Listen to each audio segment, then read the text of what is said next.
السلام علیکم ورحمۃ اللہ وبرکاتہ۔ نبی صلی اللہ علیہ وسلم کی نسبت سے ربیع الاول کی مناسبت سے ویڈیوز بنائی جا رہی ہیں، اور نبی صلی اللہ علیہ وسلم کے تبلیغی مشن کے حوالے سے، اور آپ صلی اللہ علیہ وسلم نے جس طرح ایک مثالی معاشرہ تشکیل دیا اس کے حوالے سے، اور احترام انسانیت اور عقلی طور پہ کیسے معاشرے کو پروان چڑھایا، اور عشق کے مقامات کیسے اشکارا کیے، اور کیسے جذب و مستی کفیات پیدا کر دیں اپنے پیروکاروں میں، اور کیسے بے تیغ بھی لڑتا ہے سپاہی، اور کیسے دنیا کی فتوح فاتح عالم، دنیا کی فتح کا جذبہ بے سر و سامان ہوتے ہوئے پیدا ہوتا ہے۔ یہ چیزیں آج ہم بیان کریں گے۔ عقل کے جو پیرو لوگ ہوتے ہیں، جو عقلی طور پہ سوچتے ہیں، وہ ان کا سوچنا کیسا ہے، اور جو عشق کے مقام پہ فائز ہوتے ہیں، اور جو جذب و مستی کفیات میں ہوتے ہیں، اور وہ ظاہر بھی نہیں ہوتے بلکہ وہ اپنے فیصلے دل کے ساتھ کرتے ہیں، اور عشق کی ڈیفینیشن بھی جذب و مستی کے ساتھ ہی تعبیر ہے جو اللہ کی طرف سے پاکیزہ اور یک رنگ شخصیات کو ملتی ہے۔ تو نبی صلی اللہ علیہ وسلم مکہ میں تشریف فرما ہیں، اور ایک طرف متکبرین ہیں اور ایک طرف عجز اختیار کوئی ایک ایسی ہستی موجود ہے جو جو جو جو خدا کی ذات کے تمام رنگ ان میں موجود نظر آتے ہیں۔ وہ خدا کی ذات مظہر ہے، اور وہاں سے ان کو دیکھ کے خدا یاد آتا ہے، اور ایسی شخصیت ہے کہ جس سے دنیا میں بہار نظر آتی ہے، کیونکہ آپ سرکار صلی اللہ علیہ وسلم نے تمام دعوے ختم کر دیے، چاہے وہ باطل قسم کے، اگرچہ عرب کے جو سردار تھے وہ بھی بڑی ہمدردی جتاتے تھے اپنے غلاموں کے ساتھ، اور کہتے تھے کہ ہم تو تم پہ کم ظلم کرتے ہیں، تمہارے لیے آسانیاں بھی ہیں یہ وہ، مگر ظلم میں سب سے بڑھ کے ہمدردیوں کے ساتھ وہ اپنی من چاہی نظریات کے ساتھ انسانیت کی ہمدردی کا جذبہ رکھتے تھے۔ مگر دوسری طرف اگر ہم دیکھا جائے تو کائنات میں جو بہار آ گئی تھی سرکار صلی اللہ علیہ وسلم کی آمد سے، تو سرکار صلی اللہ علیہ وسلم نے کوئی بھی ایسا عمل نہیں کیا کہا جس پہ آپ خود عمل نہ کیا ہو۔ پہلے آپ نے عملی طور پہ ہر کام کر کے دکھاؤ۔ یہی نہیں ہے، ایک طرف اہل ثروت لوگ ہیں، طاقتور لوگ ہیں، ظاہری بین لوگ ہیں، ظاہری طور پہ طاقتور شخصیات ہیں جو انسانی کے لیے بہت کچھ کر سکتی ہیں۔ ایک طرف اللہ تعالیٰ کے ایسے نبی صلی اللہ علیہ وسلم ہیں، منع ہیں، خدا کے نائب ہیں، ترجمان ہیں، کہ جن کے پاس ظاہری طور پہ اسباب نہیں ہیں انسانیت کے لیے، مگر حقیقی معنوں میں وہ فقیری میں بھی شاہی جیسے شاہی کر رہے ہوں، کیونکہ خدا کی ذات ان کے ساتھ ہے۔ وہ تو کن فیکون کہتا ہے تو ہر چیز ممکن ہو جاتی ہے۔ اور اب بات جو ہے وہ خیالی دھاووں سے اور خیالی پلاؤ سے نکل چکی ہوئی تھی جو عرب سرداروں نے اپنے من چاہی نظریات سے پھیلائے ہوئے تھے اور لوگوں کو بیوقوف بنایا ہوا تھا، بلکہ اب تو ایک سرکار صلی اللہ علیہ وسلم کا ایک ایسا تخت لگا ہوا تھا کہ جیسے کوئی بادشاہ وقت جو ہے وہ آن دا سپورٹ، ایسا سخی دل بادشاہ جو وقت کے فیصلے کر رہا ہو۔ علامہ اقبال، محمد اقبال رحمۃ اللہ علیہ بہت مؤثر انداز میں نبی صلی اللہ علیہ وسلم کی شان میں عقیدت کا اظہار کرتے ہیں۔ لوح بھی تو قلم بھی تو تیرا وجود الکتاب۔ سرکار صلی اللہ علیہ وسلم لوگوں کی تقدیریں لکھنے والے تھے۔ سرکار صلی اللہ علیہ وسلم سے جو کٹا وہ تباہ و برباد ہو گیا، اس کے حصے میں گمراہیاں آ گئیں، اس کے حصے میں تباہیاں آ گئیں، اور اس کے حصے میں شیطانیت کا راج قبول کرنا آ گیا۔ اور دوسری طرف سرکار کی ذات ہے جہاں پہ رحمان اللہ تعالیٰ کی ذات بہت قریب نظر آتی ہے۔ اور یہی نہیں ہے، سرکار صلی اللہ علیہ وسلم سے جتنوں نے روڑے ٹکائے، سرکار کی کو نقصان پہنچانے کی کوشش کی، سرکار صلی اللہ علیہ وسلم کے مشن کو نقصان پہنچانے کی کوشش کی، یا جنہوں مقابلے میں سب تباہ و برباد ہو گئے، اور سرکار صلی اللہ علیہ وسلم لوگوں کے دلوں پہ مرہم رکھ رہے ہیں، کیونکہ اب دعووں کا وقت نہیں ہے۔ لوگ دعوے کرنے والے تھے، مگر اب سرکار صلی اللہ علیہ وسلم جو آنے سے لوگوں کو جو دعووں کی صورت میں الجھایا جاتا تھا اب وہ ختم ہو گئے، بلکہ سرکار تو عملی طور پہ لوگوں کے مسیحا تھے۔ ان کو علمی طور پہ بھی شعور دے دیا گیا، ان کو روحانی طور پہ بھی، روحانیت کا تعلق جیسے میں اکثر اپنی ویڈیوز میں بتا رہا ہوتا ہوں، ویڈیوز بنائی ہیں بہت لمبی ہے کہ اس ایک روحانی لفظ پہ ہی کہ دل کے ساتھ ہوتا ہے، پکیزہ دلوں کی پرواز، روح پرواز کرتی ہے اور بارگاہ خدا سے عشق کا مقام لے کے آتی ہے، اور ایمان کی طاقت بڑھتی ہے جب آپ اخلاق حسنہ پہ قائم ہوتے ہیں۔ تو ایمان کی طاقت بڑھنے سے آپ کے روح کی پرواز بڑھتی ہے اور یوں آپ اشاق کی صف میں آ جاتے ہیں۔ تو اب تیری نگاہ ناز سے دونوں مراد پا گئے، عقل گیا بے جستجو، عشق حضور و اضطراب۔ اب سرکار صلی اللہ علیہ وسلم کے دربار لگایا ہے اور سرکار کی نسبت سے اب لوگوں کے روحانی مسئلے بھی حل ہو رہے ہیں، اب لوگوں کے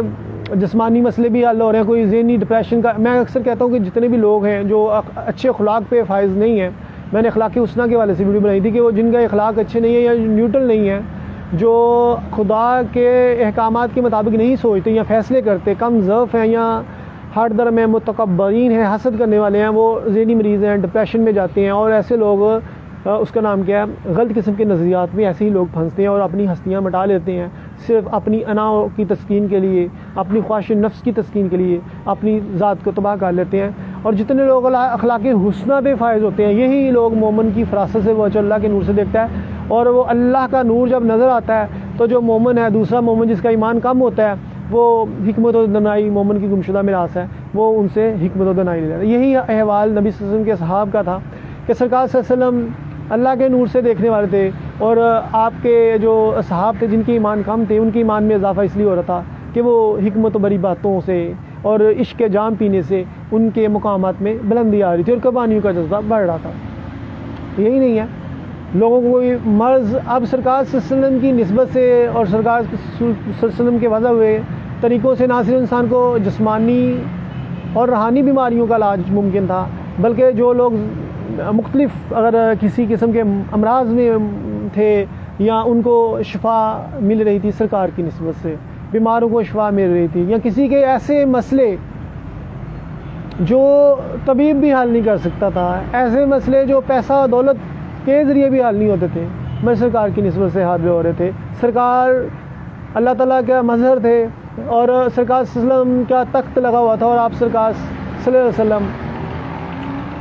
جو ہیں وہ اپنی فریض و برکات جاری کیے ہوئے ہیں اور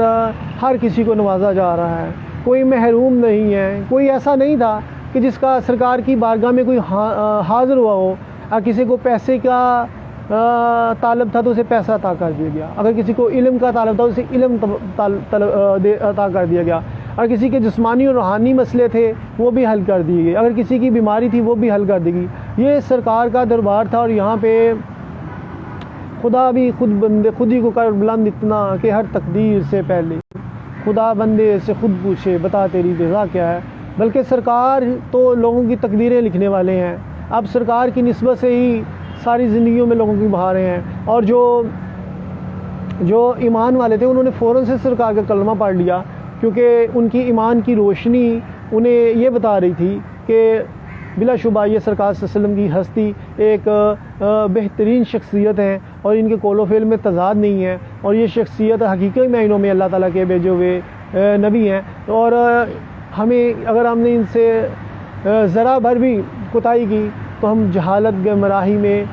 جا گریں گے، جہالت گمراہی میں ڈوب جائیں گے، اور یوں ہماری زندگیوں کا جو ہے نا مقصدیت سے ہٹ جائیں گی۔ اور دوسری طرف کچھ عقل بین بھی تھے لوگ، کچھ عقل والے لوگ بھی تھے جن کو یقین نہیں آ رہا تھا، تو ایسی صورت میں معجزات کی صورت میں لوگوں کے ایمان میں اضافہ ہوتا تھا، اور لوگ جو ہیں وہ کلمہ پڑھ لیتے تھے۔ اور ایک عقل وہ تھی جو صرف ظاہر بین عقل تھی، جس میں خیر نہیں تھا، ایک عقل روحانی ہے اور ایک عقل شیطانی ہے۔ جو رحمان کی دی ہوئی عقل ہے وہ پھونک کے قدم رکھتی ہے، اور وہ سچائی کا ادراک ہونے پہ کلمہ حق قبول کر لیتی ہے، اور دوسری طرف سچائی کی نظر آنے کے باوجود، حقیقت نظر آنے کے باوجود وہ ایسے لوگ تھے کہ وہ شیطانی صاف اڑے ہوئے تھے،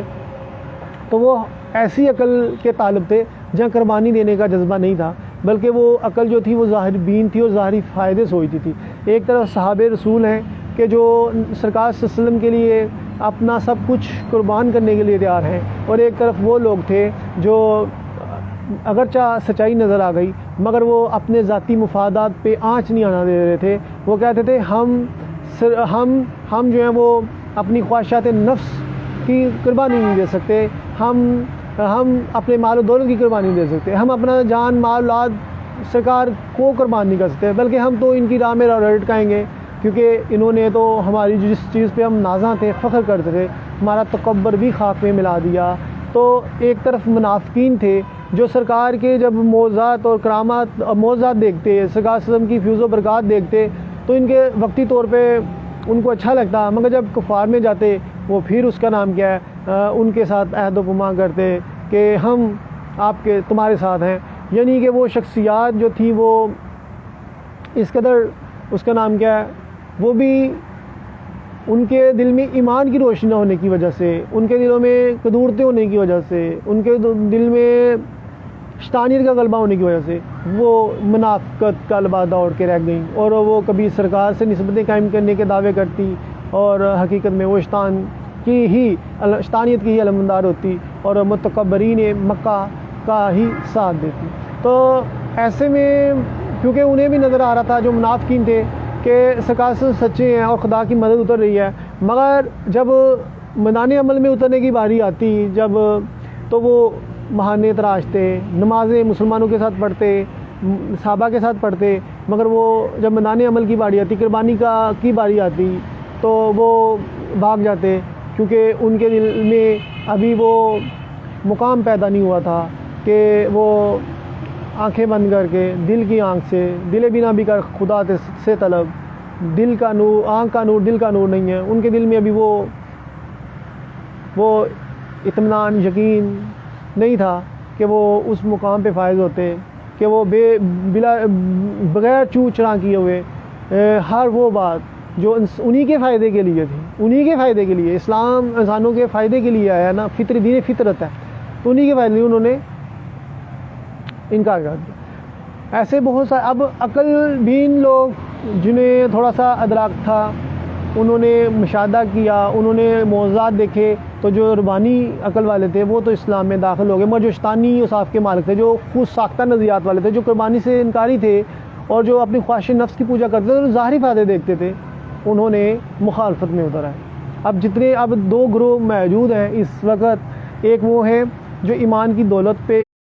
جن کو نصیب ہے، جو پیٹ پہ پتھر باندھنے والے ہیں اور جو قربانیاں دینے کے لیے تیار ہیں، اور دوسری طرف وہ تھے خواہش نفس کا شکار لوگ جو انسانی کی تذلیل کرنا چاہتے ہیں، اپنے ظاہری اسباب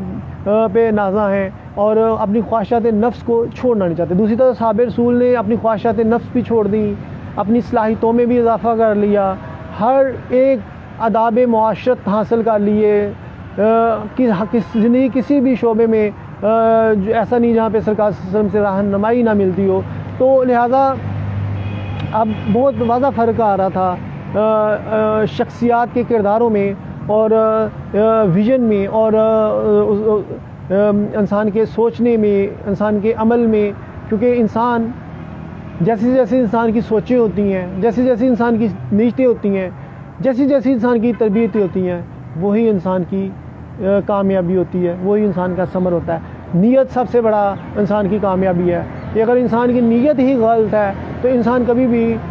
حقیقی معنوں میں کامیابی سے ہمکنار نہیں ہو سکتا۔ اگلی سٹیج آتی ہے انسان کی تربیت، اگر انسان کی تربیت بھی نہیں ہوئی اور پھر اس کی جو عملی حقیقی میں نے سوچ ہے اگر وہ اپنی صلاحیتوں میں نہیں ڈال سکتا تو پھر بھی کامیابی نہیں ملتی۔ اور تیسری چیز آتی ہے مشکلات، اور مشکلات میں ثابت قدم رہنے کا فن نہیں ہے آپ کے پاس تو پھر بھی کامیابی نہیں ہوتی۔ اور چوتھی ہے کہ مایوس نہ ہونا، صبر و تحمل کے ساتھ قربانی کا جب جذبہ پیدا ہو جاتا ہے تو انسان اپنی منزل کے حصول کے لیے جب بڑی سے بڑی قربانی دینے سے بھی دریغ نہیں کرتا تو پھر انسان کو کامیابیاں جو لا حاصل کامیابیاں نظر آتی ہیں، جس میں ظاہر کوئی کامیابی کا پہلو نظر نہیں آتا، وہ بھی منزل بھی قریب آ جاتی ہے۔ اور خدائی علامہ اقبال خودی کا تصور یہی دیتے ہیں کہ انسان اپنے اندر چھپی ہوئی صلاحیتیں تو دیکھ، اگر تو اپنے اندر تمہیں اپنی صلاحیتوں کا پتہ چل جائے گا تو تمہیں خدا کی ذات نظر آئے گی، اور جب خدا کی ذات نظر آئے گی تو پھر تم کبھی انسانیت کی تجلیل نہیں کرو گے، بلکہ انسانیت کی فائدے کا جذبہ تمہارے دل میں ہوگا اور تمہارے بڑے بڑے دعوے نہیں ہوں گے، بلکہ تم تو ہر وقت وہ مرد مجاہد نظر آتا نہیں مجھ کو، وہ جس کے رگو پے میں فقط مستی گردار، بلکہ تم تو ہر وقت میدانی عمل میں اپنے آپ کی صلاحیتوں کو مزید نکھارو گے۔ یہی صحابہ رسول کا وصف تھا کہ انہوں نے اپنی صلاحیتوں کو مزید پروان چڑھایا، اور سرکار صلی اللہ علیہ وسلم کی نسبتوں سے اور سرکار سے فیض و برکات حاصل کرتے ہوئے، ایمان کی دولت بڑھاتے ہوئے وہ دنیا کی تسخیر کے لیے اٹھ کھڑے ہوئے۔ اور اب کافر مشرکین ہر وقت اسی چکر میں رہتے، نعوذ باللہ، سرکار صلی اللہ علیہ وسلم کی کوئی ایک بات بھی ایسی ہو جو جھوٹ نکل آئے، کوئی ایسا عمل غلط ثابت کر دیں تاکہ لوگ جو حلقہ اسلام میں داخل ہو رہے ہیں تو ہم کہیں گے یہ دیکھیں جی یہ ایسے ہے، تو یہ شخصیت جو ہے وہ اپنی طرف سے کوئی باتیں کر رہے ہیں۔ تو اب مشرکین نے بہت زیادہ سرکار صلی اللہ علیہ وسلم سے ڈیمانڈ کی، ان میں ایک یہ بھی تھا کہ آپ چاند کے 2 ٹکڑے کر دیں، چاند کے 2 ٹکڑے کر دیں، کیونکہ لوگ کہتے تھے زمین پہ تو جادو ہو سکتا ہے مگر آسمان پہ جادو نہیں ہو سکتا۔ تو سرکار صلی اللہ علیہ وسلم نے ان سے فرمایا کہ تم کوئی دن متعین کر لو۔ اس کا مقصد ہی یہ تھا کہ جب لوگوں کا مجمع اکٹھا ہوگا اور جب یہ چاند کے 2 ٹکڑے ہو جائیں گے تو لوگ جن کے ایمان ابھی کمزور ہیں وہ بھی حلقہ اسلام میں داخل ہو جائیں گے۔ تو ایسے میں جب چاند 2 ٹکڑے ہو جاتا ہے، بعض لکھنے والے لکھتے ہیں 1.5 گھنٹہ 2 گھنٹے تک چاند 2 ٹکڑے ہی رہا، واللہ عالم کتنی دیر رہا، مگر آج بھی سائنس اس کا جو سائنسدان ہے اس کا تصدیق کرتے ہیں کہ چاند میں وہ جو 2 ٹکڑے ہوا تھا ابھی بھی اس کی تقسیم موجود ہے، اور وہ اپنی اس اصل حالت میں نہیں ہے، کیونکہ وہ نبی صلی اللہ علیہ وسلم کا معجزہ تھا، اور سرکار کی نسبت سے جو بھی چیز ہوتی ہے اس کو دعا مل جاتا ہے، اس کو وہ کبھی مٹتی نہیں ہے، ختم نہیں ہوتی، بلکہ موت کو غافل سمجھتے ہیں، دعا میں زندگی ہے اصل میں، موت کو غافل سمجھتے ہیں، اختتام زندگی ہے اصل میں، صبح زندگی دعا میں زندگی۔ اس طرح کا اقبال کا شعر ہے کہ اب یہ جذبہ ہی تھا کہ جب انسان کو پتہ چل جاتا ہے کہ وہ صحیح ہے، اس کی نیتیں ٹھیک ہیں، اس کی تربیتیں ٹھیک ہیں، اس کا ہر عمل ٹھیک ہے، اور یہ تمام چیزیں اس کے جس نے پیدا کیا خالق، اس کے احکامات کے مطابق ہیں، اور ایسے میں ایک ہستی ایسی بھی موجود ہے جو سچائیوں کی پیامبر ہے اور جس سے ہدایت کے چشمے پھوٹتے ہیں، اور جس کی بات میں قول و فعل میں ذرا تضاد نہیں، تو پھر انسان میدانی عمل میں مزید بہتر طریقے سے اور سر پہ کفن مان کے بھی نکلنے کے لیے تیار ہو جائے، وہ ظاہر اسباب بھی بھول جاتا ہے۔ تو یہی وجہ تھی کہ ایک طرف ظاہر بین لوگ تھے، وہ اپنے مرنے سے ڈرتے تھے، خواہش نفس کی قربانی دینے سے ڈرتے تھے، اور ایک طرف آپ کے صحاب تھے کہ وہ سمجھتے تھے کہ اگر ہم سرکار کی نسبت سے ہمارا مقصد اچھا ہے، نیتیں اچھی ہیں، اور ہم اللہ کے احکامات کے مطابق انسانیت کے لیے کی نجات کے لیے نکل رہے ہیں، تو اگر ہماری جان بھی قربان ہو جاتی ہے تو اس میں ہمیں کوئی بھی ذرا سا افسوس نہیں ہوگا، کیونکہ یہ ایک وقتی زندگی ہے اور وہ نہ ختم ہونے والی زندگی ہے، وہ اس کو دعا حاصل ہے، وہ کبھی بھی وہ زندگی ختم ہونے والی نہیں ہے، بلکہ وہاں پہ تو انسان سدا جو ہے وہ کامیاب و کامران نہیں ٹھہرے گا، مگر یہ وقتی زندگی میں آزمائش میں پورا اترنے کے لیے جو مشن ہے اس سے ہٹنا نہیں چاہیے، اور وہ مشن جو تھا وہ صلہ رحمی تھی، انسانیت کے ہمدردی کا جذبہ تھا، اور یہی چیز تقویت پیدا کرتی تھی صحابہ رسول میں۔ ایک سرکار کا قول و فعل میں تضاد نہ ہونا، اور سرکار صلی اللہ علیہ وسلم کا خود بھی پیٹ پہ پتھر مارنا، خود بھی مصائب تکالیف برداشت کرنا، اور یہی نہیں ہے اللہ تعالیٰ کی ذات پاک کو محبوب ترین ہستی ہیں، مگر اللہ تعالیٰ آپ کی بھی آزمائش کر رہے ہیں، آپ کے بھی دندان مبارک شہید ہو رہے ہیں، آپ کے بھی نلائن پاک سے خون بہہ رہا ہے، اور آپ کا بھی مخالفین مکہ جو ہیں وہ آپ کو تکلیف پہنچا رہے ہیں، حالانکہ آپ حق پہ ہیں، خدا کی ذات آپ کے ساتھ ہے، وہ تو کن فیکون کہے تو سب کچھ ممکن ہے، مگر پھر بھی یہ آپ نے پریکٹیکلی عمل کر کے دکھا دیا کہ زندگی اتنی آسان نہیں ہے، اس میں آزمائشیں تکالیف برداشت کر کے ہی خدا کی رضا حاصل ہوتی ہے۔ اور یہی چیز تھی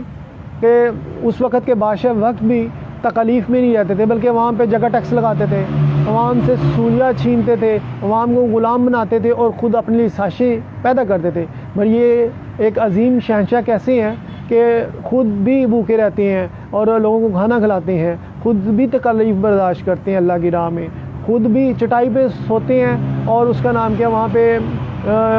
نشان پڑ جاتے ہیں جسم مبارک پہ۔ تو یہ شخصیت جو ہے وہ حقیقی معنوں میں انسانیت کی مسیحا غریب لوگوں کو لگی، جن کے دل ٹوٹ چکے ہوئے تھے، خدا کی بارگاہ سے جن کے رشتے کٹ چکے ہوئے تھے، اور وہ لوگ گمراہی میں اس قدر دھنس چکے ہوئے تھے کہ انہیں خدا کی ذات بھی نظر نہیں آتی تھی، کیونکہ ان کے لیے نجات دہندہ کوئی نہیں تھا، ان کا مسیحا کوئی نہیں تھا، ان کو ہدایت کی راہ دکھانے والا کوئی نہیں تھا۔ مگر اب ہدایت کے چشمے پھوٹ پڑے ہیں، اب خدا کی ذات بھی جلوہ گر نظر آتی ہے ان لوگوں کو جن میں ایمان کی روشنی ہے۔ تو یہی وجہ تھی کہ ایک ایسا لشکر تشکیل دیا جا رہا تھا جو انسانیت کے لیے ایک زندگی کا پیغام لے کے آئے گا۔ اب لوگ اپنی زندگی سانسیں نہیں گنیں گے، بلکہ لوگ اب اپنی زندگی کو خدا کے احکامات کے مطابق آزادی کے ساتھ گزاریں گے اور زندگی کے حقیقی معنی اور مفہوم کو سمجھ جائیں گے۔ تو جب چاند کے ٹکڑے کیے تو اس سے پہلے ابو جہل نے بڑے بڑے سرداروں کو پیغام بھیجے کہ آؤ تم دیکھو اب محمد جو ہے وہ یہ کہہ رہے ہیں اب چاند کے ٹکڑے کرنے جا رہے ہیں، یہ کیسے ممکن ہے کہ چاند کے ٹکڑے ہو جائیں؟ تو اس کے ذہن میں تھا کہ لوگ جو لوگ ایمان کی طرف راغب ہو رہے ہیں وہ بھی باطل ہو جائیں گے، اور جو میرے پیروں ہوں گے وہ ان کو زیادہ تقویت ملے گی، تو وہ میری باتوں کو زیادہ مانیں گے۔ تو جب چاند کے 2 ٹکڑے ہو گئے تو اس نے حبیب یمنی کو بھی بھیجا تھا کہ آپ آئیں اور دیکھیں کہ کیسے چاند کے ٹکڑے ہوتے ہیں کہ نہیں ہوتے، مگر سرکار صلی اللہ علیہ وسلم نے جب چاند کے 2 ٹکڑے کر دیے تو وہی یمن کا سردار جو تھا وہ سرکار کی بارگاہ میں آیا، اس نے التجا کی کہ سرکار آپ تو ہر ایک کے لیے مسیحا ہیں، مگر آپ میرے درد دل کی دعا بتا دیں۔ آپ نے فرمایا کہ تیرے درد دل کی دعا، تیری ایک بیٹی ہے جو اندھی ہے، لولی ہے، لنگڑی ہے، بہری ہے، گنگی ہے، اور اس کی وجہ سے تیرا دل بوجھ رہتا ہے۔ اگر تو سردار ہے، کہنے کا تو مفہوم یہی ہوگا سردار ہے، زندگی کی ساری خواہشیں ہیں، مگر تیری اپنی بیٹی کی وجہ سے تو پریشان ہے۔ تو آپ سرکار نے فرمایا جہاں وہ بھی ٹھیک ہو جائے گی۔ اب اتنا تھا وہ حیران ہوا کہ چاند کے ٹکڑے ہو گئے ہیں تو یقیناً میری بیٹی بھی ٹھیک ہو جائے گی، اب دیکھتا ہوں یہ چیز سچ ثابت ہوتی ہے کہ نہیں ہوتی۔ تو وہ بھی حیران ہو گیا جب اپنے گھر گیا، حالانکہ یمن کا اور مکہ کا بہت فاصلہ ہے، تو ٹھیک ہو چکی ہوئی ہے، اور سرکار صلی اللہ علیہ وسلم تو ہر جگہ پہ جا سکتے ہیں، سرکار اللہ تعالیٰ کے حضور بھی اللہ سے ملاقات بھی کر سکتے ہیں، اور سرکار صلی اللہ علیہ وسلم کے لیے کہیں بھی جانا ناممکن نہیں ہے۔ تو سرکار صلی اللہ علیہ وسلم نے اس کی بیٹی کو جا کے ٹھیک کر دیا، وہاں پہ تشریف لے جا کے، اور یوں اس کی بیٹی ٹھیک ہو گئی، اور پھر وہ واپس آیا اور پھر اس نے سرکار کے ہاتھ پہ کلمہ پڑھ لیا، بیعت کر لی۔ تو سرکار صلی اللہ علیہ وسلم نے ایک طرف لوگوں کے شک و شبہات کو دور فرما دیا ایک حکمت بری باتوں سے، دوسری طرف سرکار نے لوگوں کو جو ذہنی اور روحانی بیماریاں تھیں وہ بھی دور فرما دیں، دلوں کی قدورتیں غلاستیں دور فرما دی، عقل جو شبہات کا شکار تھی، شیطان صفت شکل تھی، اس میں رحمانی رنگ بھر دیا۔ اب دیکھا جائے تو سرکار صلی اللہ علیہ وسلم نے جو تعلیمات کے حوالے سے اگر دیکھا جائے تو فقیری میں بھی شاہی آپ فرما رہے ہیں، اور وہ مقامات بادشاہوں کو بھی نہیں میسر جو سرکار کو میسر ہیں، اور جو لوگ سرکار کی ظاہری دین پہ ٹھٹھا کرتے، طنز کرتے اور اپنی شیخیاں بکھیرتے، وہ اس کا نام کیا تباہ و برباد ہو گئے، اور جو سرکار صلی اللہ علیہ وسلم سے جن کو عقیدت تھی اور حقیقت پہ مبنی انہوں نے دیکھ لیا ہے چیزیں، تو وہ حلقہ اسلام میں داخل ہوتے گئے۔ تو اب سرکار صلی اللہ علیہ وسلم جو ہے وہ صاحب کو میں عشق پلائی، اور انہوں نے تسخیر کائنات کی، اور روم و ایران کی سلطنتیں فتح ہوں گی، اور اسلام مکہ و مدینہ سے بھی پھر نکلا باہر، اور ایسے دنیا والوں کو لگا کہ ان قریب تھا کہ پوری دنیا میں اسلام پھیل جائے، کیونکہ آپ سرکار صلی اللہ علیہ وسلم نے جو پیغام دیا تھا، جو جذبہ تھا، وہ صحابہ رسول کی صورت میں لوگوں کو وہ بھی جذبہ میسر آ رہا تھا۔ عملی طور پہ سرکار کے جو عکس تھے وہ موجود تھے، وہ دیکھتے تھے کہ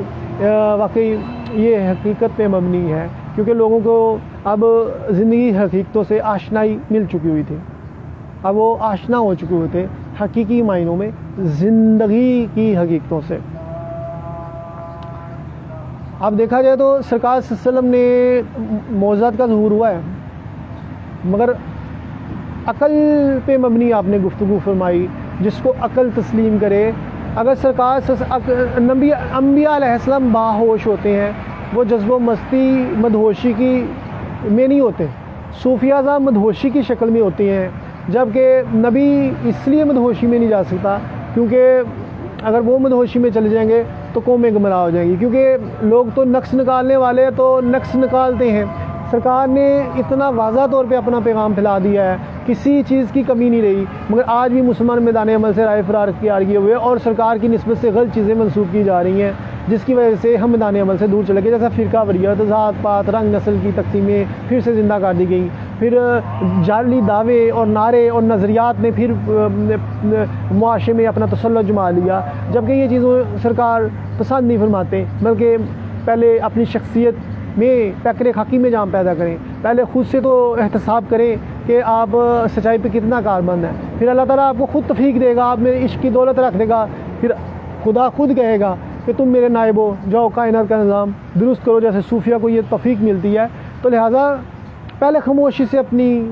تربیت کریں، اپنے آپ میں امپروومنٹ کریں، صلاحیت پیدا کریں۔ جب آپ اپنے دل میں پاکیزگیوں کا جام پئیں گے، جب آپ اخلاق حسنہ سے بلند تر ہوتے جائیں گے اور آپ کی روح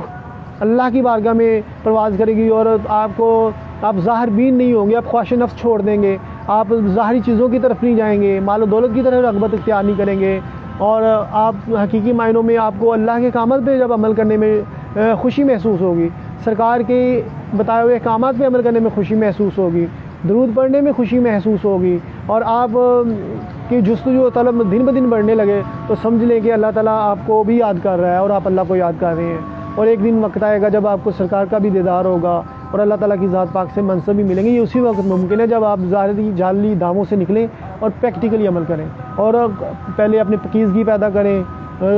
اخلاق حسنہ اپنے آپ میں پیدا کریں۔ مگر مومن جو ہے وہ برائیوں سے نفرت کرتا ہے، وہ برے لوگوں سے رغبت اختیار نہیں کرتا، اگر وہ ان سے رغبت اختیار کرے گا تو اس کا ایمان ختم ہو جائے گا۔ لہٰذا یہ ایک حق و سچ کی جنگ یہیں پہ شروع ہو جاتی ہے کہ انسان مرد مومن برائیوں سے نفرت کرتا ہے، اور دنیا کے پجاری جو ہوتے ہیں وہ مال و دولت سے خواہش نفس کے پوجا کرتے ہیں اور اپنے من چاہی نظرت کی پوجا کرتے ہیں۔ مومن مرتا اور جیتا صرف اور صرف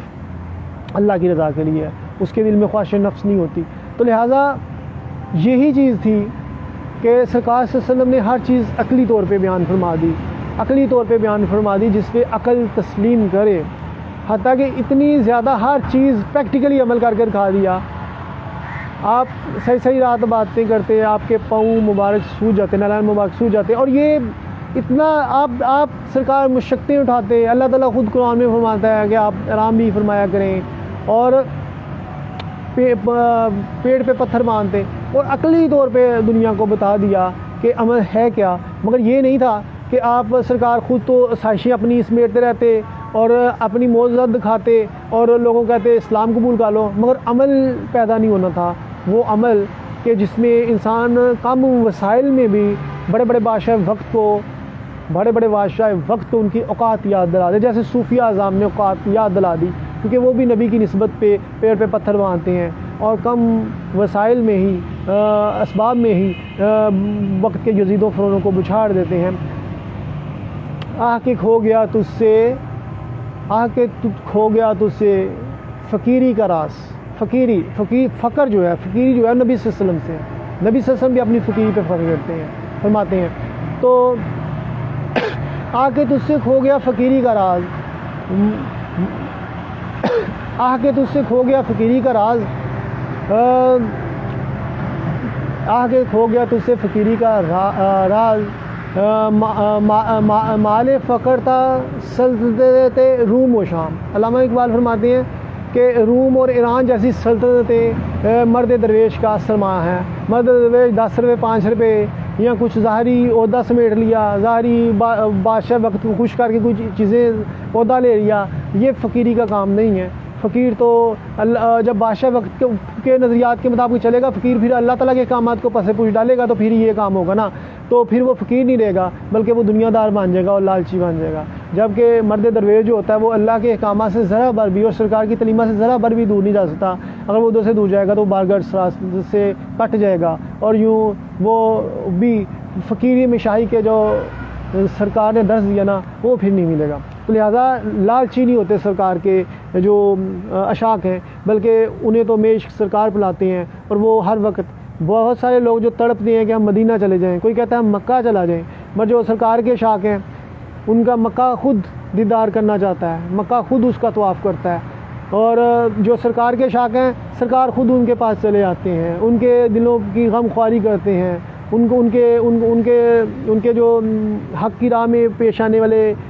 جو مصائب ہیں ان کے لیے پھر سرکار کا دیدار راحت اور تسکین مہیا کرتا ہے. تو لہٰذا جو انمول ہو جاتے ہیں تو سرکار صلی اللہ علیہ وسلم خود ان کے لیے وہ مسیح بن کے پھر ان کے مزید مقامات اور منزلیں عطا فرماتے ہیں.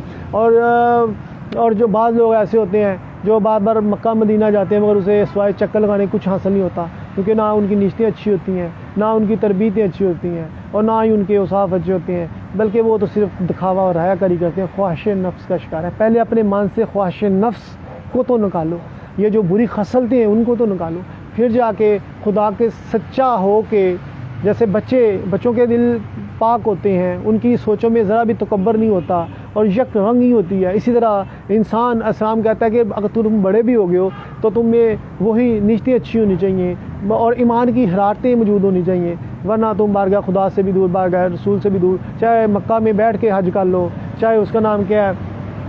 مدینہ کے چکر لگا لو، تمہیں کچھ حاصل نہیں ہوگا. جتنا مرضی چیخ کے اونچا قرآن پڑھ لو، جتنا مرضی 24 گھنٹے بھی قرآن پڑھو گے تمہیں کچھ حاصل نہیں ہوگا، کیونکہ تم خواہش نفس کا شکار ہو، تمہاری نیشتیں ٹھیک نہیں ہیں. ہدی للمتقین، تم تقوی اختیار نہیں کیے ہوئے. اگر تم میں اچھائی ہوتی، تقوی اختیار کرتے، تمہاری تھوڑی باتوں کا بھی تمہیں ہم صلا دیتے تھے. اگر تم میں یہ چیزیں نہیں ہیں تو تم گمراہ ہو. اور نماز بے حیائی اور برائی اور بے حیائی سے روکتی ہے. تم میں مستقل مزاجی نہیں ہے، استقامت نہیں ہے. اللہ تعالیٰ تو ان کو پسند کرتا ہے کہ جن میں مستقل مزاجی ہوتی ہے، استقامت ہوتی ہے. تو لہٰذا سرکار نے ہر ایک چیز جو ہے واضح کا فرما دی. اور دوسری طرف معجزات کی صورت میں صحابہ کے جذب و مستی میں، عشق میں مزید اضافہ ہوتا. اور اب دیکھا جائے تو جذب و مستی کی کیفیت ملتی ہے تو وہ صوفیہ اعظام کو ملتی ہے. تو صوفیہ اعظام جذب و مستی کیفیات میں ہوتے ہیں، مگر عملی طور پہ جو اب کسی صوفی نے، اگر ہم تاریخ ابراق کا مطالعہ کرتے ہیں، مولانا روم ہو جائیں، شیخ تبریز ہو جائیں، داتا علی حجویری رحمۃ اللہ علیہ ہو جائیں، خواجہ معین الدین چشتی میں رحمۃ اللہ ہو جائیں، شہاب الدین سہروردی ہو جائیں، حضرت بہاؤالدین زکریا ملتانی ہو جائیں، حضرت رکن عالم ملتانی ہو جائیں، شاہ سمد تبریز ہو جائیں، یا جتنے بھی صوفی اعظام ہیں، میاں شیر محمد ہو جائیں، اس طرح جتنے صوفی اعظام ہیں، اگرچہ بادشاہ وقت جو ہیں ان کو وہ اپنے آپ کو حقیر سمجھتے تھے ان کے نسبت میں، کیونکہ ان کے ساتھ خدا تھا اور نبی کا رنگ ان میں نظر آتا تھا. اور لوگ بعض تو حاضرین یہ کہتے تھے کہ بادشاہ وقت کو یہ غصہ دلاتے کہ تم تو لوگوں کو اپنی مرضی سے نظام چلا رہے ہو اس حکومت، مگر اصل میں لوگوں کے دلوں میں تو نظام الدین اولیاء حکومت کرتا ہے. کہیں ایسا نہ تمہاری بادشاہیاں چھین جائیں. لوگ ان کے بڑے اس کا نام کیا، ان کے تو اصل میں حق چرچے تو ان کے ہیں، اور تمہارے پاس سب کچھ ہوتے ہوئے بھی لوگ تمہیں نفرت بڑے الفاظ سے یاد کرتے ہیں. اس طرح کے بھی افسانے چھوڑے جاتے ہیں صوفیہ کے ادوار میں، یہ بھی چیزیں نظر آ رہی ہوتی ہیں.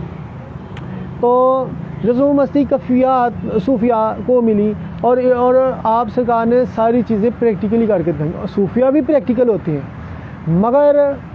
جو ایک جو ہوتا ہے نا بہت ساری چیزوں سے وہ پرے چلے جاتے ہیں. مثلا اب بابا فرید الدین گنج شکر غالباً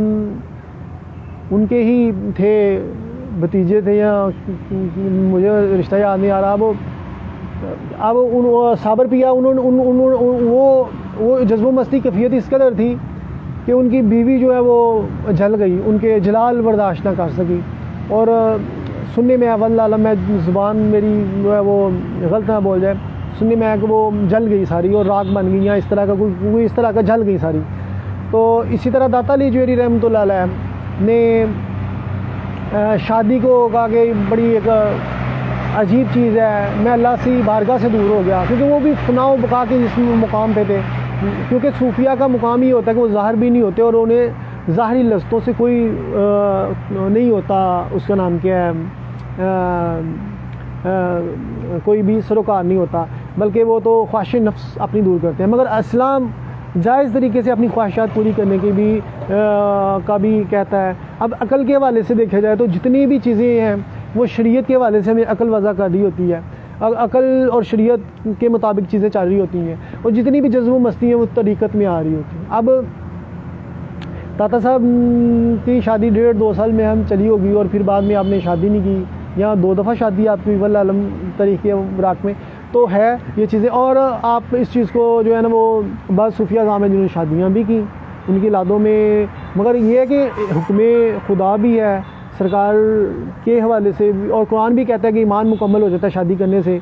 تو اب وہ بعض جذب و مستی کی اس طرح کیفیت ہوتی ہے کہ کیا کہا جا سکتا ہے۔ اب وہ ہم اس پہ ہم صوفی پہ ہم آئیڈلائز نہیں لے کے آ سکتے، کیونکہ صوفی نے شریعت نہیں دینی، شریعت نبی نہیں دینی ہے۔ اب ہم صوفیہ کے اس قدر احکامات کے آگے چلے جائیں کہ ان سے محبت میں چلے جائیں کہ اب جو صوفی نے کیا ہم ویسا کرنا شروع کر دیں، تو یہ اچھا نہیں ہوگا، بلکہ ہر صوفی کی اپنی کیفیت ہوتی ہے۔ اب بابا بلے شاہ ناچتے تھے، اب داتا صاحب نے شادی کو وہ کہا کہ حجابات میں چلا گیا، جبکہ ایمان مکمل ہوتا ہے مرد مومن کا جب وہ شادی کر لیتا ہے، تو جو آدھا ایمان ہوتا ہے وہ بھی مکمل ہو جاتا ہے۔ اب دیکھا جائے تو اب میں داتا صاحب سے کدھر رکھتا ہوں، میں کہوں میں شادی نہ کروں، تو یہ ان کی اپنی کیفیت ہے، میری اپنی کیفیت ہے، تو لہٰذا وہ علیحدہ سے بات ہے چلو برفا کا خون اور پکیزہ اور باغ کردار اور یک رنگ کے لیے تڑپنا اور وہ چیزیں علیحدہ سے ہیں، مگر یہ کہنا کہ میری شادی نہیں ہے تو میں بھی داتا صاحب کے راستے پہ چاہ رہا ہوں کہ میں شادی کو برا سمجھتا ہوں، اور یہ چیزیں بالکل نہیں ہیں۔ میری بڑی خواہش ہے میں بچے پیدا کروں، یہ وہ میری شادی ہو تو یہ وہ، اور یک رنگی اور اچھے افراد معاشرے میں آئیں، میری طرح ہی جو سوچیں، اولاد بھی تو عکس ہوتی ہے اپنے والدین کا۔ تو لہٰذا اب اسی طرح کا واقعہ، اب عشق کی باتیں ہو رہی ہیں نا، عشق کی بات ہو رہی ہے، ایک طرف عقل کے حوالے سے بات ہو رہی ہے، تو حضرت غوث اعظم رحمۃ اللہ علیہ کے والد کو پیش آتا ہے کہ شیخ ابو صالح جو ہیں وہ اس کا نام کیا ہے، کہیں سے سیب نہر جا رہے ہوتے ہیں، سیب نہر میں گرتا ہے کسی باغ کا، اور وہ چلتا چلتا چلتا بہت دور نکل جاتا ہے، تو آپ پکڑ کے کھا لیتے ہیں، پھر پتہ چلا وہ میں نے سیب کھا لیا، اب تو میں نے حرام کھا لیا، لقمہ کھا لیا، یہ چیز کسی اور کی ملکی تھی۔ صوفی کا مقام دیکھیں کہ صوفی جو ہے وہ کس قدر بریک بین ہوتا ہے، اور کس قدر وہ خوف خدا کا ان کے دل پہ طاری ہوتا ہے۔ جب ان کی جذب و مستی کفیات ختم ہوتی ہے کہ صوفی کو وہ سمجھتا ہے کہ اس سے کوئی خطا سازت ہوگی، کہیں حرام کا لقمہ تو نہیں کھا لیا، مرید لے آیا کہیں سے لقمہ، یا کہیں سے کوئی ایسی صورت تو نہیں ہو گئی کہ جس کی وجہ سے اس کے اللہ تعالیٰ نے جو جذب و مستی کفیت دی ہے وہ ختم ہو گئی ہے، کیا وجہ؟ وہ صوفی پھر پریشان ہوتے تھے، اس طرح آپ پریشان ہو گئے کہ وہ میں نے تو یہ کھا لیا، اب کیا ہوگا؟ تو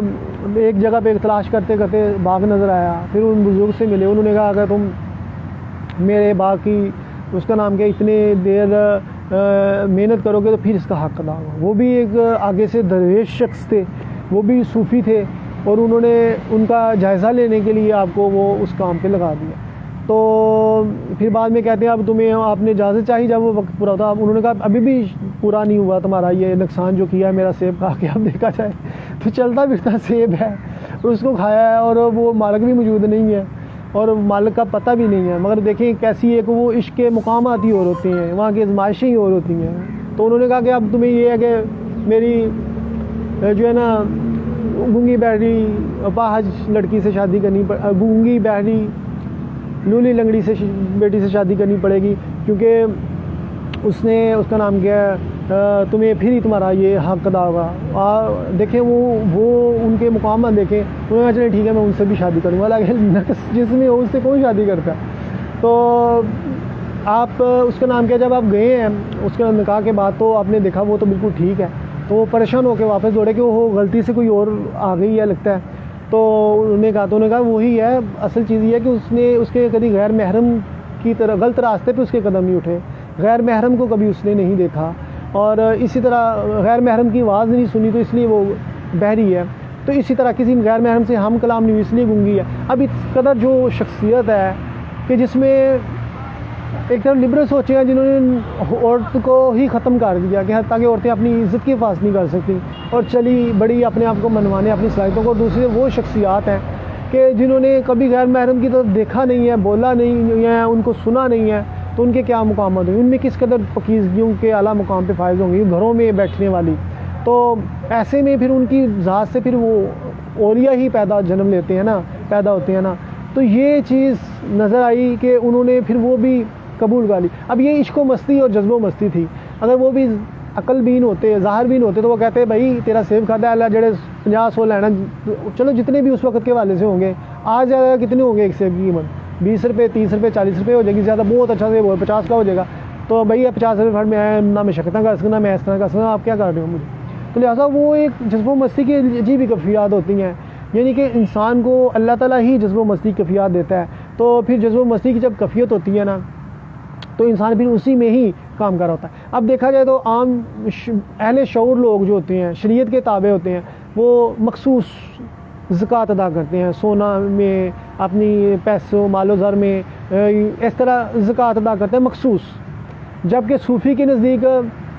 صوفی سب کچھ خدا کی راہ میں لٹا دیتا ہے، اور چند 2 وقت کے ٹکڑے بھی بعض کا مل جائے تو مل جائے، نہیں تو وہ بھی اپنے پاس ہی لگتا ہے. ایسے خواجہ صاحب اپنا اتنے بڑے امیر شخصیت تھے اور اپنا سب کچھ جب ایران کے حالات خراب ہوئے سب کچھ اللہ کی بارگاہ میں لٹا کے اور اللہ کے راستے میں نکل گئے اور سفر کرنے شروع کرتے، ہجرتیں کرنی شروع کر دیں، اور نبی صلی اللہ علیہ وسلم بارگاہ میں پہنچے تو پھر آپ کو حکم ہو گیا کہ آپ انڈیا ہندوستان چلے جاؤ. تو لہٰذا اب یہ عشق و مستی اور جذب و مستی کیفیات اللہ کی طرف سے ہی عطا ہوتی ہیں. تو اور اب وہ ان کے مزاج دیکھیں کہ وہ اب یہ ظاہر بین جو ہوتے ہیں وہ مخصوص بھی زکوٰۃ ادا نہیں کرتے اور غریبوں مساکین کو کھانا نہیں کھلاتے اور تکبر کرتے ہیں. 10 روپے فقیر کو دینے پڑ جائیں تو اس کو 50 دفعہ تانا کرتے ہیں اور اس کی دیرداری کارے ہوتے ہیں. جبکہ دیکھا جائے کہ 10 روپے کسی کو فقیر کو دینے سے کوئی غریب تو نہیں ہو جاتا، مگر کیا ہے کوئی اتنا بھی ذلیل نہیں ہوتا کہ 10 روپے کے لیے لوگوں کے سامنے ہاتھ پھیلائے، مگر پتہ نہیں کیا حالات ہوتے ہیں. ٹھیک ہے وہ حالات کے مارے ان کی ذہنیتیں، میں کہتا ہوں اس سے بڑی سزا کیا ہوگی کہ آپ کسی کو 50 100 10 20 روپے دے رہے ہیں اور وہ آپ کے آگے ہاتھ پھیلا رہا ہے. اس سے بڑی کسی کے لیے سزا کیا ہوگی کہ وہ اس قدر گر چکا ہوا ہے کہ اس میں وہ ظرف ہی اس کا ختم ہو گیا ہے، اس کو یہی نہیں پتہ چلتا کہ وہ یعنی کہ حالات کا اس قدر مارا ہوا ہے. اگر جب ظاہر سمجھے نہیں چلو 2000 وہ روز کا کما رہا ہے جیسے اکثر لوگ فتنہ پرور عقل کے لوگ بات کر رہے ہیں، مگر آپ دیکھو کہ آپ 10 روپے دینے سے یا 20 روپے دینے سے غریب تو نہیں ہوئے. اور دوسری طرف اللہ تعالیٰ کہتا ہے اپنی زکوٰۃ نکالو اپنے جسم کی. زکوٰۃ اسی صورت میں ادا ہوگی کہ تاکہ تم پہ برائیاں وہ جو ہیں وہ مصائب اور مشکلات جو ہیں وہ ختم ہو جائیں تمہاری اگر تم زکوٰۃ نکالو گے. ہر انسان کو ہر روز اپنی زکوٰۃ ادا کرنی چاہیے، 10 15 20 روپے اپنی توفیق کے مطابق، تاکہ صدقہ خیرات کرنا چاہیے تاکہ وہ جو نہ آنے والی جو مصائب مشکلات ہیں اس پہ مسلط نہ ہو جائیں. تو لہٰذا اسی لیے جذب و مستی بھی کی جو کیفیت میں ہوتے ہیں وہ اپنا سب کچھ اللہ کے رسول کے لیے لٹانے کے لیے تیار ہو جاتے ہیں، اور جو ظاہر بین ہوتے ہیں وہ آہستہ آہستہ پھونک کے جمع کرتے ہیں. اور اقبال کا یہی شعر تیری نگاہ ناز سے دونوں مراد پا گیا کل گیا بے جستجو عشق و ظہور. اس طرح جو ظاہری طور پہ شریعت پہ کاربند ہیں اور پھونک کے قدم رکھ رہے ہیں، اور اگرچہ ان میں وہ قربانیاں نہیں ہیں جو صوفیہ کے حصے میں آئی ہیں. صوفیہ اعظام تو ہر وقت عبادت میں ہوتے ہیں، بارگاہ خدا میں ہوتے ہیں، وہ دنیا داری کی نوکری بھی نہیں کرتے، وہ اپنی وہ جذب و مستی کی روحانی پروازیں بلند سے بلند تر کر رہے ہوتے ہیں. اور ایک وقت ان کا آتا ہے کہ خدا بھی ان کے ساتھ ہو جاتا ہے، پھر وہ بڑے بڑے متکبرین وقت کے متکبرین لوگوں کو بچھاڑ دیتے ہیں اپنے کردار سے، پاکیزگی سے، یک رنگی سے، خدا کی ذات قریب ہونے سے. اور اللہ تعالیٰ ان کو ان کے عزتوں کے چراغ تا قیامت کے لیے روشن کر دیتا ہے، اور انہی کی سے ہی ہدایت کے سر چشمے پھوٹتے ہیں. وہ بھی سرکار کی نسبت سے دربار لگا کے لوگوں کے فیصلے کرتے ہیں، لوگوں کو علم کی پیاس بجھاتے ہیں، قلب و نظر کی بیماریاں دور کرتے ہیں، وہ بھی لوگوں کو جسمانی بیماریوں سے ان سے دور کرتے ہیں، لوگوں کے تمام اور لوگوں کو ایک اطمینان اور تسکین اور لوگوں کے قلوب میں ایمان کی دولتوں میں اضافہ کرتے ہیں۔ اور پھر وہ لوگ جو جب وہ دلوں کے طبیب ہوتے ہیں، قوموں کے مسیحا صوفیہ ہوتے ہیں، تو پھر ایسے میں آج کل تو سچا صوفی نظر نہیں آتا، تو پھر کیا ہوتا ہے، پھر لوگوں بارگاہ خدا میں ان کو بھی لوگوں کو مقبولیت ملنی شروع ہو جاتی ہے، جو اپنی ہی خود ساختہ غلط قسم کے نظریات میں پھنس کے ان رشتے غلط ہونے کی وجہ سے یا کسی اور وجہ سے تباہیاں جنہوں نے اپنے مقدر میں لکھ لی تھی، آج وہ بھی اس لیے بہترین کی طرف چلے گئے کیونکہ انہوں نے بھی ہدایت کے ساتھ چشمے سے جام عشق پینا شروع کر دیا۔ تو لہٰذا سب سے بڑی تباہی کی سوچ اس وقت پیدا ہوتی ہے جب آپ خواہش نفس کا شکار ہوتے ہیں، آپ کی نیتیں ٹھیک نہیں ہوتی، آپ کی تربیتیں اچھی نہیں ہوتی، اور آپ غلط قسم کے لوگوں کے نظریات اور غلط قسم کے جعلی دعوے داروں کے پاس جاتے ہیں، حتیٰ کہ کیا ہر دور میں برے سے برے دور میں بھی بڑے بڑے اچھے لوگ رہے ہیں۔ یہی وجہ تھی کہ نبی صلی اللہ علیہ وسلم نے جب صدائے حق بلند کی تو حضرت صدیق اکبر رضی اللہ عنہ سب سے پہلے کلمہ پڑھ لیا، اور بغیر کسی وہ دلیل کے کہ جو سرکار فرماتے آپ فرماتے سرکار صحیح فرما رہے ہیں، سرکار صحیح فرما رہے ہیں، سرکار صحیح فرما رہے ہیں، دلیل کوئی مانگی نہیں ہے، اور یوں آپ کو صدیق اکبر سچا ترین انسان ہونے کا جو ہے وہ ٹائٹل آپ کو مل گیا۔ تو لہٰذا سچا ترین ہونے کا جو ہے نا وہ آپ کو قرار دے دیا گیا، اور اور اسی طرح اللہ تعالیٰ بھی فرماتا ہے کہ تم بندہ سچ بولتا ہے، سرکار کی حدیث ہے کہ سچ بولتا ہے، پر ایک وقت آتا ہے کہ اللہ کے ہاں سچا لکھ دیا جاتا ہے کہ اس کے قول و فعل میں تضاد نہیں ہے، یعنی کہ قول و فعل ایک جیسا ہو جاتا ہے، تو اللہ کے ہاں جب سچا لکھ دیا جاتا ہے تو پھر کرامات کا ظہور ہو جاتا ہے۔ نبی تو ہی سچے ہیں تو ان سے معجزات جو ہیں وہ ظاہر ہو رہے ہوتے ہیں، تو صوفیہ اعظام جب اللہ کے ہاں سچے لکھ دیے جاتے ہیں تو وہاں پہ پھر کرامات کا ظہور ہونا شروع ہوتا ہے، کرامتیں ظاہر ہوتی ہیں، اور لوگ کہتے ہیں واٹ از دس، بعض لوگ کہتے ہیں یہ جادوگر ہے، نعوذ باللہ، بعض کچھ کہہ رہے ہوتے ہیں، مگر انہیں یہ نہیں پتہ کہ خدا کی ذات پاک ان کے اس قدر وہ قریب ہوتے ہیں کہ وہ ان کی بارگاہ سے کوئی چیز ناممکن نہیں۔ اگر کوئی چیز وقتی طور پہ ناممکن ہے مگر ہر چیز کی آزمائش ہوتی ہے، صوفیہ اعظام بھی آزمائش سے ہر آزمائش اللہ تعالیٰ ہر طرح کی اس صوفی کی آزمائش کرتا ہے، بھوک دے کے آزماتا ہے، زاری اسباب چھین کے آزماتا ہے، رشتہ دار بھی چھوڑ دیتے ہیں، کوئی ان کے ساتھ نہیں دیتا، اور وہ پھر بھی اللہ کی رضا کے لیے اللہ کے راستے پہ قائم رہتے ہیں، اور پھر ایک وقت آتا ہے کہ وہ قوموں کا مسیحا بن کے تخت لگا کے فیصلے کر رہے ہوتے ہیں، اور ٹوٹے ہوئے دلوں کی، جیسے سرکار نے ٹوٹے ہوئے دلوں میں مرہم رکھا اور اللہ سے ربط نہیں ٹوٹنے دیا، اس طرح سرکار کے غلام بھی اللہ سے ربط نہیں ٹوٹنے دے رہے۔ مگر آج کیا ہے، مولویوں کے دعوے، مولویوں کے تفرقے، مولویوں کے من چاہے عقائد، ایک طرف سیاستدانوں کی لوٹ گھسوٹ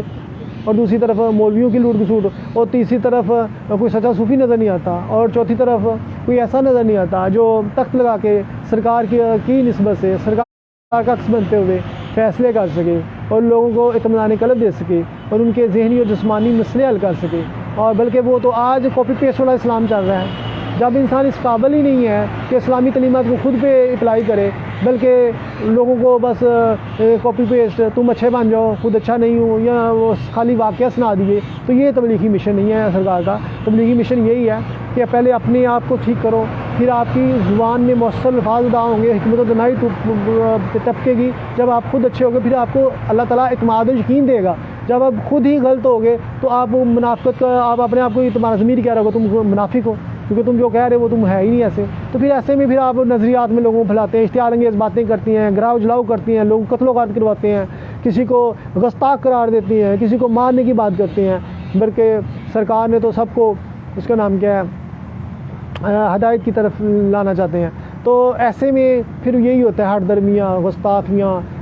کا پرمٹ دے کے لوگوں کو خود ہٹ درم ہو جانا، اور پھر لوگوں کو کسی نہ کسی کو نیچا دکھانے کے لیے من چاہے نظریات قائم کرنا، تم ایسے تم ویسے۔ مومن تو تانا دیتا ہی نہیں ہے، مومن تانا نہیں دیتا، سرکار کی حدیث ہے مومن تانا نہیں دیتا، رائی کے دانے کے برابر بھی جس میں تکبر وہ جہنم میں جائے گا، چڑیوں کی طرح دل نرم ہوتے ہیں مومنین کے۔ تو مومن بروں کے ساتھ دوستی بھی نہیں کر سکتا، یہ اسلام نے ڈیفینیشن بتائی ہے مومن کی۔ مسلمان کی زبانوں سے دوسرے محفوظ ہوتے ہیں، اور جب حق کا مارکا ہوتا ہے مومن نفرت کرتا ہے برائیوں سے، باطل، اور اگر وہ برے لوگوں سے محبت کرے گا تو یقیناً پھر خدا اس کے ساتھ نہیں ہے۔ یہاں تو آپ خدا کے بندے ہیں، یہاں آپ شیطان کے بندے ہیں، یہ ہو ہی نہیں سکتا کہ آپ برائیاں بھی کریں اور کہیں ہم بندہ رحمان ہیں، اور یہ ہو ہی نہیں سکتا کہ آپ رحمان کے بندے اور آپ کے دل میں برائیوں کے لیے محبت ہو. جیسے میں نے ابھی بتایا کہ صوفیہ اعظام ہر چیز سے نفرت کرتے ہیں، بلکہ شیطان ان کو دیکھ کے بھاگ جاتے ہیں کہ ہم تو ان کو بھٹکا نہیں سکتے، ہم ان کو بھٹکا نہیں سکتے. تو لہٰذا چاہے آپ عقلی طور پہ پھونک پھونک کے قدم رکھتے ہوئے، وہ بھی آپ سچائی کے طالب ہیں اور آپ عمل کر رہے ہیں، جتنی توفیق ہے 5 وقت کی نماز پڑھ لی، مناسب ذکر و اذکار کر لیے، مگر آپ جھوٹ نہ بولیں، حرام مال نہ کھائیں، کہ جو اصل چیز ہے جھوٹ نہ بولیں، حرام مال نہ کھائیں، فحش گوئی نہ کریں، بد کرداریاں نہ کریں، زنا نہ کریں، شراب نوشی نہ کریں، جوا نہ کھیلیں، حرام مال نہ کھائیں، تو پھر آپ وہ بڑے پرفیکٹ ہیں. اور آپ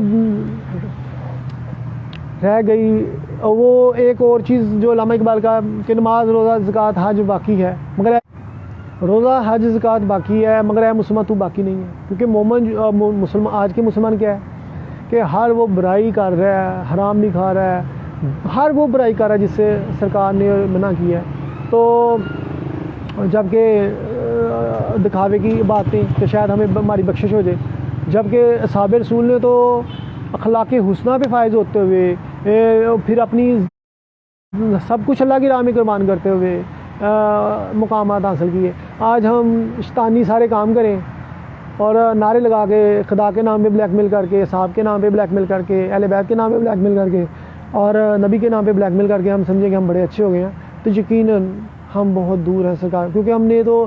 اسی طرح خواہشات نفس کے بت پالے ہوئے ہیں جیسے کفار و مشرکین ہیں. مومن تو بھٹکتا ہی نہیں ہے، مومن کی تو نگاہ غلط اٹھتی نہیں ہے، مومن تو تربیت ہی یافتہ ہے، مومن کی تو پرواز ہی بہت بلند ہے. مومن قاری نظر آتا ہے حقیقت میں قرآن. تو میراث، یہ تمام جہاں میراث ہے مرد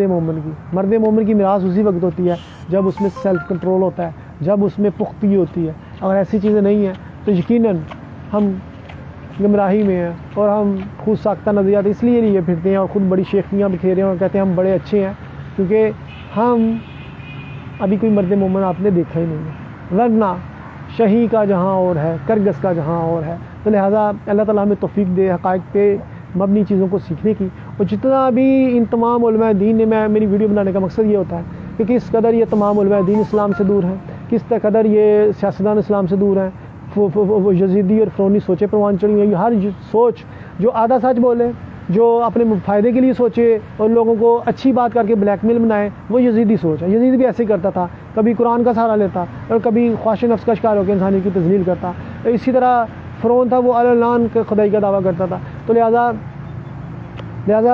آج کوئی بھی ایسا نظر نہیں آتا کہ جس میں مستوی رنگ ہو، جس میں حقیقی معنی میں نبی صلی اللہ علیہ وسلم کی شاخ ہو. کیونکہ نبی صلی اللہ علیہ وسلم کے عاشق جو ہوتے ہیں وہ اتنے بے حیثیت نہیں ہوتے. اور یہ اتنے بے حیثیت کیوں ہیں؟ کیونکہ معاشرے ہی نہیں ٹھیک ہو رہے اور آج رشتوں کا توازن ختم ہو گیا. اور مزے کی بات دیکھیں کہ خونی رشتے بھی احساس سے پروان چڑھتے ہیں اور جو احساس کے رشتے ہیں وہ بھی احساس سے پروان چڑھتے ہیں. جیسے میاں بیوی کا رشتہ ہو گیا، بھائی چارے کا رشتہ ہو گیا، وہ بھی احساس سے پروان چڑھتے ہیں. اور وہ احساس کب ہوتا ہے؟ جب آپ باکردار پکیزہ ہوتے ہیں. اللہ تعالیٰ کہتا ہے کہ اگر تم میرے رنگ میں رنگو گے، پکیزہ باکردار ہوگے نا، تو پھر تمہارے رشتوں میں بھی توازن میں قائم کر دوں گا. یعنی کہ گھر کے رشتے بھی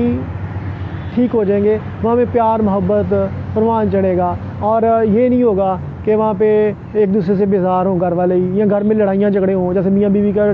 چاہے احساس کا رشتہ چاہے خونی رشتے ہیں، وہ سارے قائم اس وقت ہوں گے جب آپ باکردار پکیزہ ہوں گے. اگر یہ چیزیں نہیں ہوں گی تو میں ایک بڑی اچھی ڈیفینیشن، وہ اتنے سخت الفاظ اسلام نہیں استعمال کر سکتا، میرے دل میں جو تاثیر اترتی ہے میں استعمال کر سکتا ہوں کہ بد کردار برا انسان کا کوئی مذہب نہیں ہے، برے انسان کا کوئی مذہب نہیں ہے. وہ شیطان کا اہلکار ہے، کیونکہ اس کی سوچ کو شیطان نے ہائی جیک کر لیا ہے. اب وہ معاشرے کو تباہ کرے ہی کرے، وہ بے معنی سے مفروضے تراش کے بڑے بڑے دعوے کر کے غلط کام. نہ بد کردار انسان، برا شخص نہ تو اچھا بیٹا بن سکتا ہے، نہ اچھا والد بن سکتا ہے، نہ اچھا شوہر بن سکتا ہے، نہ ہی وہ اچھا کسی والے سے کوئی رشتہ نبھا سکتا ہے. کیونکہ بد کردار ہے، کیونکہ اس کا جو کریکٹر ہے وہ ڈس آرڈر کر گیا ہے، اس کی مینٹیلٹی ڈس آرڈر کر گئی ہے، اس کے دل و دماغ میں شیطانیت نے ہائی جیک کر لی ہے، جیسے میں نے ابھی تفصیلات اپنی ویڈیوز میں بتا رہا ہوتا ہوں. تو لہٰذا اب رشتے توازن قائم نہیں کر سکتے. اب یہ آپ کی خوش فہمی ہے، جیسے بچے کو الب نہ آتی اور وہ کہیں آپ PID کے امتحان میں بٹھا دیں، اسی طرح جو انسان خود صحیح نہیں ہے وہ کبھی بھی کسی کی نہ تو رسپیکٹ کرے گا، نہ وہ اس کا نام کہ اس میں سیلف کنٹرول ہوگا، وہ کم ظرف ہوگا، شیخیاں پہ کھیلے گا، بڑے بڑے دعوے کرے گا اور لوگوں کو جو ہے نا وہ بیوقوف سمجھے گا، خود بڑا عقل کل خود کو سمجھے گا اور اس طرح معاشرے کا امن تباہ کرے گا. اور جیسے آج کل کے سیاستدان خود کو عقل کل سمجھتے ہیں، جیسے مولوی اپنے آپ کو عقل کل سمجھتے ہیں، بڑے بڑے دعوے کر رہے ہوتے ہیں. تو لہٰذا یہ انسان خود سے ہے کہ انسان، اب قائد اعظم نے پاکستان میں آ دیا، قائد اعظم نے کوئی بڑا دعویٰ نہیں کیا تھا کہ اور کبھی کوئی بلیک میل نہیں کیا تھا. اور اس طرح علامہ اقبال ہیں، صوفیہ اعظام بھی عجز اختیار کرتے ہیں، ان کے پاس اللہ کی ذات ہے، موجود ہے، مگر کبھی بھی صوفیہ اعظام نے بڑے بڑے دعوے نہیں کیے، کسی کو کفر کے فتوے نہیں لگائے، بلکہ کافر بھی مسلمان ہو گئے. اسی طرح جتنے بھی عظیم لوگ ہوئے ہیں انہوں نے عجز اختیار کیا، اور جتنے بھی خواہش نفس کا شکار ہیں، برے لوگ ہیں، وہ بڑے بڑے دعوے کرتے ہیں. تو لہٰذا اسی لیے میں کہتا ہوں کہ جو برا انسان ہے اس کا کوئی مذہب نہیں ہوتا. اس لیے علامہ اقبال کا بھی شعر ہے، وہ اگر عشق تو کفر بھی مسلمان ہے، کافر بھی مسلمان ہو جاتا ہے، کیونکہ اس میں ایمان کی روشنی ہے، وہ ایک کلمہ پڑھ لے گا. جبکہ آج ہمارے پاس سب کچھ ہدایتیں موجود ہیں، مگر ہم پریکٹیکل طور پہ اچھے نہیں ہے، کہتا کہ سچ نہیں بول رہے، انسانیت کے لیے کوئی جذبہ نہیں ہے، ہمدردی کا جذبہ نہیں ہے، ہم انسانی کی تذلیل کر رہے ہیں، لوگوں کے حقوق چھین رہے ہیں، لوگوں کی زندگیوں میں زہر گھول رہے ہیں، لوگ خدا سے میوس ہو رہے ہیں، خودکشیاں کر رہے ہیں. آج خاندانی رشتے تباہ ہو چکے ہوئے ہیں، آج خاندانی لڑائیاں اتنی بڑھ چکی ہوئی ہیں، مگر بے حسی کی طرح سیاستدانوں کے بھی دعوے، مولویوں کے بھی دعوے، عام لوگوں کے بھی دعوے، این جی او چلانے والوں کے بھی دعوے، اور قوم کا مسیحا کوئی نظر ہی نہیں آتا. کیوں؟ کیونکہ جب افراد معاشرے برے ہو جائیں گے تو انہی سے ہی اللہ تعالیٰ نے کوئی